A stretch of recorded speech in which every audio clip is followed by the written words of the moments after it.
Sepanjang tonton filem ni aku tak boleh nak lari daripada berfikir yang kalau filem ni dapat sentuhan arwah Mamat Khalid, bayangkanlah Aziz bin Osman bergabung dengan arwah Mamat Khalid.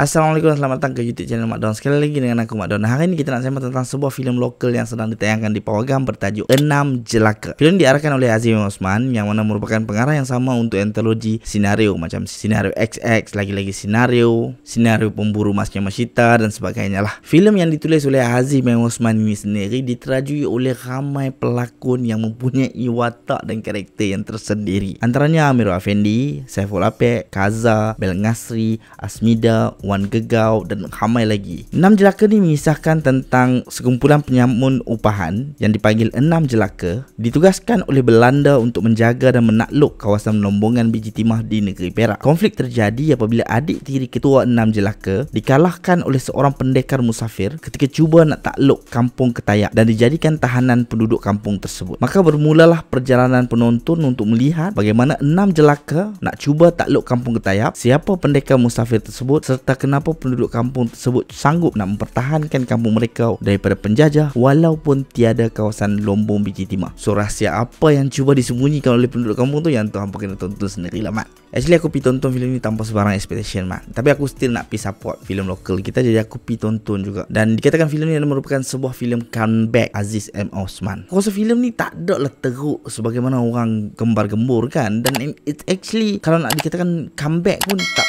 juga, tapi it's at least something yang hang nampak macam Aziz M. Osman ni still ada. Dia tak hilang taring, tapi dia juga tak begitu orang kata sengat.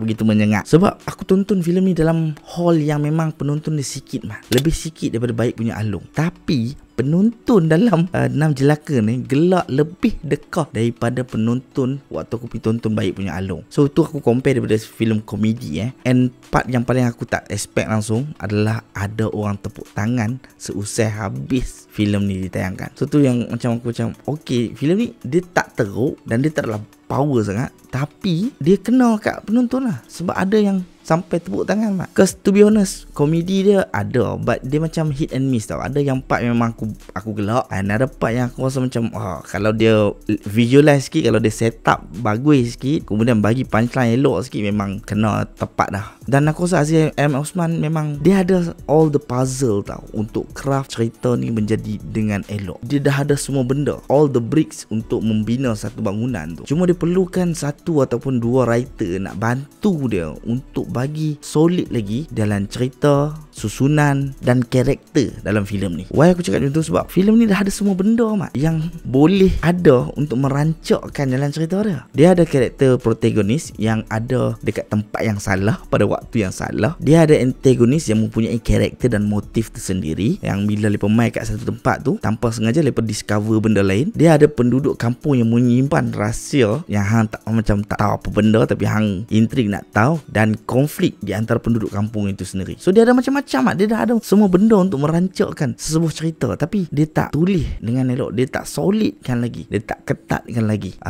Tiga benda yang aku sebut tadi tu. Dan waktu aku tonton filem ni memang aku rasa sayang lah, sebab filem ni memang ada potensi untuk menjadi filem comeback Aziz M. Osman. Kau abang tu memang ada potensi mak. Dan filem ni actually dia bukan separuh masak, dia actually masak tak habis. It's not half baked tau. Aku ada baca yang ada orang kata filem ni nampak macam half baked based on the trailer. It's not. Dia low budget. Budget dia tak banyak untuk menjadikan filem ni skala yang besar yang ada macam-macam, untuk menggambarkan era pada zaman tu. Tapi dia just masak tak habis je. So macam aku cakap tadi, bahagian komedi dia ada yang kena, ada yang tak. Protagonis, antagonis dia ada, tapi tak ditulis dan dibina dengan baik. Konflik dekat kampung tu pun dah cun. Mana ada karakter yang dia kianat awal-awal tu, dia dah bagi hint sikit-sikit, kemudian dia berlaku pengkhianatan yang besar. Dia tak adalah macam random gila nak kianat penduduk kampung, tak. Dia memang dah bagi hint awal-awal tu, dia dah elok lah, susun cantik lah. And actually aku expect karakter yang kianat tu dia jadi macam karakter Theon dalam Game of Thrones, yang awal-awal tu dia kianat family dia sendiri, tapi dia dah menyesal, kemudian dia nak tebus balik dengan berjuang untuk family dia. Aku expect karakter tu buat benda tu jugalah, tapi tak dapat.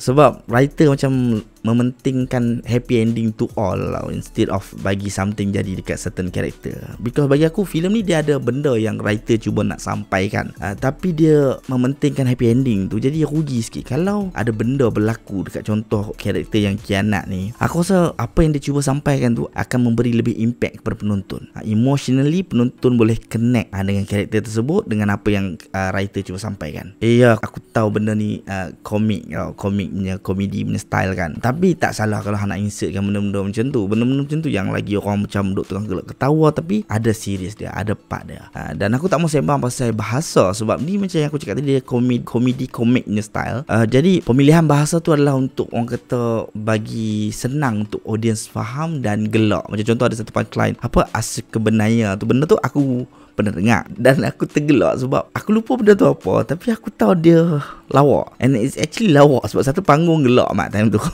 termasuk aku. So pemilihan bahasa ni sebabkan dia adalah komik punya style, jadi aku rasa macam tak jadi isu sangat pun. Also kalau dia buat bahasa yang betul-betul bahasa pada zaman dahulu pun tak jadi masalah kalau dia tulis komedi tu dengan baik. Tapi dia cuba buat benda ni memodernkan dia dengan punchline dialog yang kita kata dekat dengan penonton pada era moden sekarang. Lepas yang lama merancang, kita yang lalai dan sebagainya. Dan overall macam aku cakap tadi lah, aku tak kecewa mak dengan filem ni. Aku faham betul. Aku ada kawan aku yang kecewa. Aku tak faham kenapa, sebab aku rasa macam it's not that bad and it's not that great either, but dia bukanlah something yang hang rasa macam orang tak boleh tonton. Dah, orang boleh tonton. Dalam hall tu memang orang gelak ketawa tau. So aku tak faham. Cuma aku rasa kalau dia garap dengan lebih baik, macam yang aku cakap tadi, one or two writer masuk, dia akan pergi dengan lebih jauh. Dan kalau hangpa nak tonton filem ni, dia tengah ditayangkan di Pawagam, boleh tonton sekarang. Kepada siapa yang dah tonton, apa pandangan hangpa, down your comment, share your thoughts. Jangan lupa subscribe, road to 10,000 subscribers. Kita jumpa lagi next video. Thank you for watching. Bye bye. Mandi deh.